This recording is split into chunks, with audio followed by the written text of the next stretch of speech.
The chamber of the Galactic Council shimmered with refracted starlight, vast enough to swallow entire cities. Voices from 100 species murmured in layered frequencies, translators humming to keep order. At the center stood a single figure, human, motionless, unarmed. General Adrian Holt. His uniform bore no medals, no banners, only the worn insignia of the Terran Defense Armada.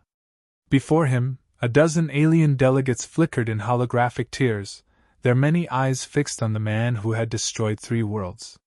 The Speaker of the Council, a crystalline being from Seraph Prime, addressed the gathering. Its voice echoed like breaking glass.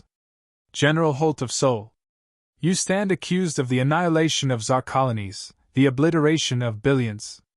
You will account for your actions. The chamber quieted. Even the air recyclers seemed to pause. Holt didn't move. He let the silence hang, a deliberate defiance that unsettled those watching. To them, humanity was a primitive species that had clawed its way to the stars only decades ago. They expected pleading, perhaps remorse. They found only calm, and behind that calm, something older, the kind of stillness that precedes violence. A delegate from the Lahari hissed, "Your retaliation exceeded reason. The Tsar fleet was defeated. Why burn their worlds?" Another from the Council's peace faction added coldly, "You humans speak of justice but know only vengeance. Such acts cannot stand under the Accord." Each accusation struck like a hammer, but Holt's expression never shifted. He seemed less a man standing trial than a monument of quiet endurance. A faint scar cut across his cheek, a souvenir from the early days of the war. His eyes, gray and unblinking, seemed to study not his judges but something far beyond them. Whispers grew. "He does not understand the gravity," one delegate muttered. "No," another replied. "He does not care." The speaker leaned forward. "General, have you nothing to say? Do you deny these actions?" Holt finally lifted his head. The movement alone drew silence. His voice, when it came, was low and deliberate, not the tone of defense, but of command. "I deny nothing." He raised a hand, activating the small hollow projector before him. A world appeared, blue oceans, white clouds, continents etched in familiar shape. Earth. The image rotated slowly in the void above the council floor. The aliens regarded it as one might observe an insect preserved in amber. Holt's voice remained steady. "That's where it began. That's what you forget when you speak of our crimes." He let the projection linger, its light reflecting off the polished stone. "You call it disproportionate," he said, "but you don't understand what it means to lose home." The council murmured again, uneasy now. The speaker's crystal facets dimmed. "Home is not justification for genocide," it declared.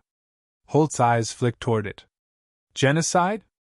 His voice cut through the chamber. "You think we wanted this war? You think we chose it?" His hand clenched into a fist, knuckles widening. "You weren't there when they came through our skies.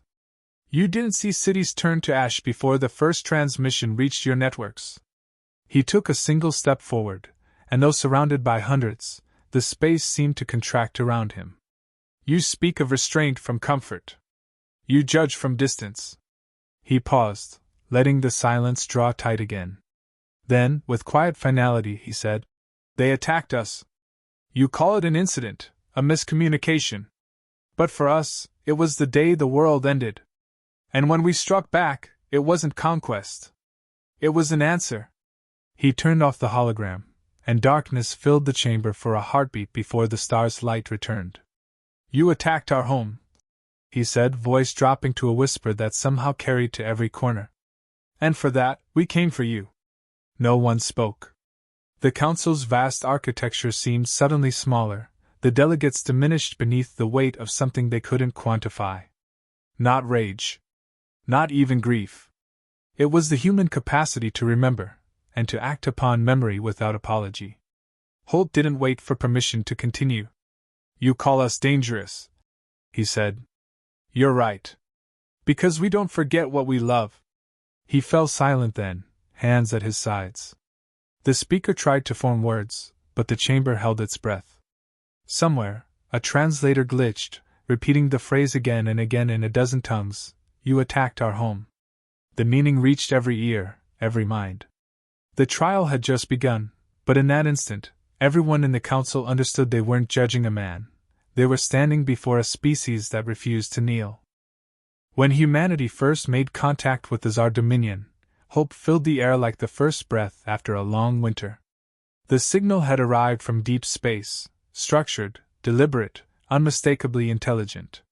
For generations, scientists had dreamed of this day, and when the first Tsar emissary ship appeared in the orbit of New Alexandria, humanity's youngest colony, there was celebration across every world.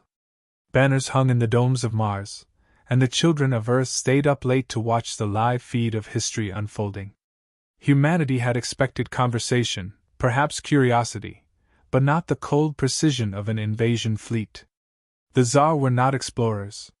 They were harvesters of life and resources, shaped by millennia of predation. To them, diplomacy was a word without meaning. Their sensors read human settlements, catalogued energy output, and labeled it viable target. Within hours, the first Tsar bombardments began. A mining station orbiting Triton was vaporized before a single message of peace could be transmitted. In the first day, the population of New Alexandria dropped by 80%. The broadcasts reached Earth 2 weeks later, screaming civilians, shattered orbital defenses, static and silence. Humanity had entered the galactic stage not as partners, but as prey. For a time, the governments of Earth refused to believe the scale of what was happening. Negotiations were attempted, even as debris fell across the Pacific. By the time the second Tsar fleet arrived, unity came too late. The skies burned over Beijing, New York, and Nairobi. Billions died in the first months, entire continents shrouded in nuclear winter. But within that ruin, something unexpected stirred. Humanity didn't beg. It didn't kneel. It learned. Soldiers fought even when command structures crumbled. Civilians rebuilt shattered relays, jury-rigged weapons from mining lasers, and used every ounce of ingenuity that survival demanded. The Tsar, accustomed to quick conquest, encountered resistance they couldn't quantify. In one intercepted transmission, a Tsar commander complained, "They don't understand surrender." He was right. Humanity's history was written in struggle, famine, plague, war, and endurance. Each defeat had been a lesson. Each tragedy had built a will that no alien mind could read. When the orbital bombardment stopped, it wasn't out of mercy. The Tsar fleets retreated to regroup, expecting a broken world. Instead, they found a species preparing for retribution. Beneath the ashes of Earth, factories churned again. The nations of the old world dissolved, the Terran Defense Alliance was born. Humanity had one command: never again. The first counterstrike came from Mars, a fleet built from scavenged wreckage and raw desperation. The ships were crude, ugly, and efficient. The Tsar called them Iron Ghosts. Within a week, the first Dominion carrier burned in orbit above HFY. The humans broadcast a single message across every known frequency: for Earth. The phrase became their identity, their creed. What the Tsars saw as primitive emotion, the galaxy would soon recognize as the most dangerous force in existence. Love for home sharpened into vengeance. As the war spread, humanity adapted faster than any predictive model. They learned alien technology by reverse engineering captured wrecks, replacing instinct with precision. While the Tsar relied on inherited doctrine, humans innovated in chaos. In 6 months, the Dominion lost half its fleet. By the time they realized their mistake, it was too late. Entire sectors went dark, their outposts reduced to molten glass. The galaxy watched in silence as the predators became the hunted. Reports flooded the council, planets liberated, systems burned, fleets erased. None could decide which was more terrifying: the speed of human progress, or the conviction behind it. When the council finally intervened, sending envoys to mediate, they found humanity unrecognizable. The species once dismissed as fragile now commanded fleets capable of rewriting the balance of power. Their ships bore names of the fallen: London, Kyoto, Johannesburg. Each one a monument to memory and loss. At the center of it all stood Adrian Holt, a soldier forged in the ruins of Earth. He was not the architect of war but its embodiment. His orders were clear: no invasion, no expansion, only eradication of the threat that had once darkened their skies. By the war's final year, the Tsar pleaded for peace. Their leaders sued for mercy before the same council that had ignored humanity's early cries for help. The response came not from diplomats but from Holt himself, transmitted across every channel. "You taught us what mercy costs," he said. "Now learn what survival means." 3 Tsar worlds vanished beneath Terran bombardment. And when the last transmission from their homeworld faded into silence, humanity stood alone in the void, not as conquerors, but as survivors who had outlasted extinction. The message was clear to every species that watched from the shadows: humanity had entered the stars, and they would never again be forgotten. The council chamber filled with voices like storms colliding. Delegates from worlds that had never known hunger or conflict spoke as if dissecting a virus. Their words were clean, practiced, dripping with the comfort of civilizations that had long forgotten struggle. One by one, they made their case against humanity. The first accused them of aggression, reciting records of countless wars. The second condemned their environmental ruin, showing images of oceans choked with debris and skies once blackened by fire. The third declared them deceitful, pointing to treaties broken, power hoarded, promises abandoned. The human envoy stood unmoving through it all, absorbing every indictment without flinch or denial. Each accusation revealed more about the accusers than the accused. The council's voices trembled not from anger but from unease, the unease of seeing something raw, unrefined, and ungovernable. They cloaked their fear in rhetoric about balance and order, yet their eyes betrayed the truth. They were afraid of what humanity represented, change that could not be contained. One delegate, a being of molten silver whose species had engineered peace through genetic compliance, spoke with disdain. "You are violent by design. You glorify destruction. You wage war as easily as you breathe." Another, crystalline and translucent, added, "You have no reverence for life. You exploit your own species for gain. You cannot coexist with harmony." The words were delivered with perfect logic, the tone of beings who believed themselves beyond flaw. The human waited until the chamber quieted. Then, in a voice barely louder than a whisper, said, "Is that all?" It wasn't arrogance, just exhaustion shaped into syllables. A murmur swept through the assembly. The presiding elder demanded silence. "You stand before the council of the Eternal Accord. Do you deny these charges?" The envoy's reply came measured and calm. "No." The single syllable echoed like a blow. For the first time, the council faltered. The human did not defend, did not argue, did not plead. "We do not deny what we have been," the envoy continued. "We have fought each other. We have poisoned our seas. We have built weapons capable of unmaking worlds. You speak truth in that." Gasps rippled through the hall. Confession was not a recognized defense. The envoy's tone remained steady. "But your truth is incomplete. You speak as though the story ends there, as though the same hands that built the sword never built the shelter. You see our wars, not the peace that followed. You see our ruin, not the rebuilding. You speak of what we destroyed, not what we saved." The crystalline delegate interrupted, voice cold. "Redemption is irrelevant. Potential does not absolve risk.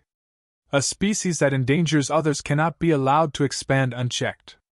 The envoy's eyes narrowed, not in anger but in comprehension. "You misunderstand. We are not seeking absolution. You asked what we are. You already know. What you fear is not what we have done, but what we might still do." Silence grew heavy. The humans stepped forward a fraction. "You, who lived for millennia, have forgotten the sound of your own beginnings. You see us struggle and call it chaos. But struggle is how life remembers it is alive. You call our ambition dangerous. But what you name danger we call purpose." Some of the elder species looked away. In them, a dim reflection stirred, memories of when they too had clawed their way through darkness toward the stars. The presiding voice broke the silence with ritual precision.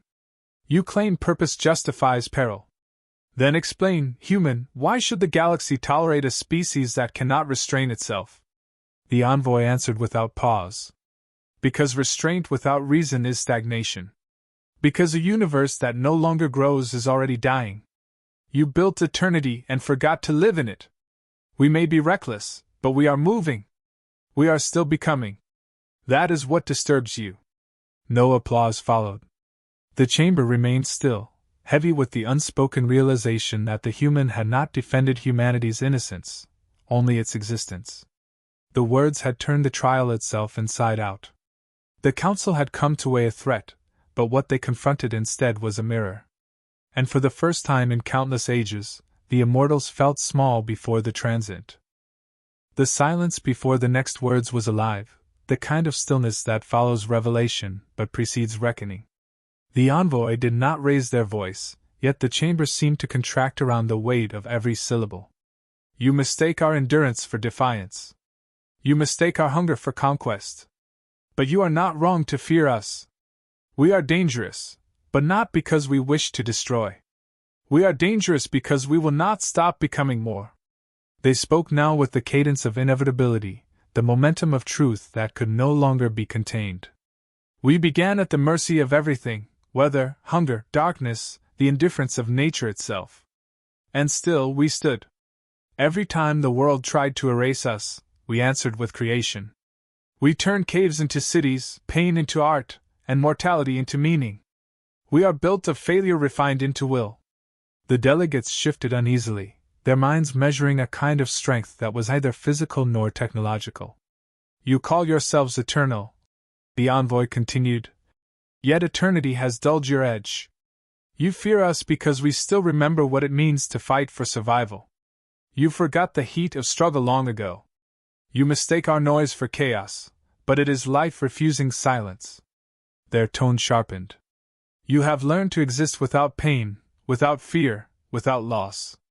We envy that, but it has cost you something vital. You have peace without purpose. You have perfection without progress. You exist, but you no longer live. You see our wars and call them barbaric, yet those wars gave us reason to value peace. You see our death tolls and call us broken, yet those deaths taught us to cherish every breath. We rise from ruin because we have no other choice. A flicker of something moved through the hall. Recognition, resentment, wonder. You look at us and see what you used to be, the human said. That is why you summon us, why you judge. We remind you of beginnings, and beginnings frighten those who think themselves complete. Then came the words that would etch themselves into memory. We are a species that bleeds and builds in the same heartbeat. We mourn and we create. We suffer and we dream. You have transcended struggle. We have learned to make it sacred. When we reach beyond our grasp, it is not for power, it is because curiosity is our instinct and hope is our weapon. They took a breath, steady and deliberate. You fear our expansion, but our reach is not conquest. It is connection. Every star we touch becomes a story, every world a lesson. We do not spread to rule, we spread to understand. To leave behind proof that something in the universe cared enough to try. The air itself seemed charged, the pulse of every translation field syncing with the rhythm of their words. We are fragile, and that fragility is our strength. It forces us to value every moment. It drives us to defy extinction. We have stood on the edge of annihilation and chosen to climb back into the light. Not because we were ordered to, but because something within us refuses to die quietly. They looked directly at the council's core, where the presiding intelligence watched with mechanical calm. So yes, we are dangerous. Not because we seek dominion. Because we remember what it means to evolve. Because where you see the end, we see another beginning. Because we will never accept that the universe has limits. Every time we fall, we invent a reason to rise. The final words fell with the gravity of truth. You can judge us, fear us, even attempt to contain us. But understand this, we will endure, not through power or purity, but through persistence. We will stumble. We will fail. And still, we will climb. Because that is what it means to be human. When the envoy finished, the silence was not emptiness. It was the sound of the galaxy remembering how to breathe. No one moved when the envoy's voice faded. The words still lingered in the air like radiation, silent but burning. Across the chamber, the eldest species looked upon the human not as an anomaly but as a mirror of something they had long forgotten. The presiding voice of the council, ancient and mechanical in tone, spoke slowly, as though language itself felt inadequate. "Your statement has been heard. Judgment will be rendered." But even as the sentence formed, the weight of tradition fractured. The oldest delegates, beings of near immortality, found themselves unable to condemn what they had just witnessed. They had built their empires on control, on the illusion that life could be perfected through order. Yet the humans' words had reminded them that perfection was not life, it was stagnation wrapped in pride. They saw in this brief species the very fire that had once pushed them toward the stars, the same untamable hunger that had long since been extinguished in themselves. One delegate broke the silence. "Perhaps danger is necessary," it said quietly, not as a challenge but as a revelation. Another followed, voice trembling with age. "Perhaps the universe still needs those who can fall and rise." The murmur spread, fracturing centuries of consensus. The council that had never known uncertainty now found itself doubting its own permanence. The presiding voice hesitated. "Humanity cannot be controlled," it finally said, each word weighed with reluctant respect. "To destroy them would be waste. To confine them would be futile. Therefore, humanity shall remain unbound, but watched." It was not a pardon. It was acknowledgement. The human bowed once, not in gratitude but in closure, and turned away without another word. Across the galaxy, broadcasts of the assembly reached 1,000,000,000,000 worlds. Civilizations that had once dismissed humankind as primitive now replayed those words, parsing each sentence as if decoding a message from the beginning of time. Some found inspiration. Others found terror. But all understood that something irreversible had occurred. On Earth, when the transmission arrived, no speeches were made. No parades, no declarations. Yet every human who saw that lone envoy standing before the galaxy felt a quiet shift, a realization that their species had finally been seen not as intruders but as equals in destiny. It wasn't victory that stirred them. It was recognition. They had survived the scrutiny of eternity and walked away unchanged. The envoy's message became a kind of scripture, not written in holy books but carried in the collective conscience of a species that had always thrived under doubt. Scientists whispered it when they launched ships toward uncharted sectors. Artists painted it in colors that no spectrum could name. Children learned it as truth, that to be human was to struggle, to fall, to rebuild, to never stop reaching. Among the elder civilizations, something subtle shifted. Isolationists began to open communication channels. Species once content to drift in the stillness of eternity began to explore again, their curiosity rekindled. They did not imitate humanity's chaos, but they learned from its motion. For the first time in ages, the stars themselves seemed younger. As centuries turned, the story of that day became legend. Some claimed that even the council's star burned brighter afterward, as though the universe itself had listened. And somewhere, beyond the rim of known space, humanity continued its quiet expansion, not to conquer, but to witness. They built colonies not as monuments to dominance but as testaments to persistence.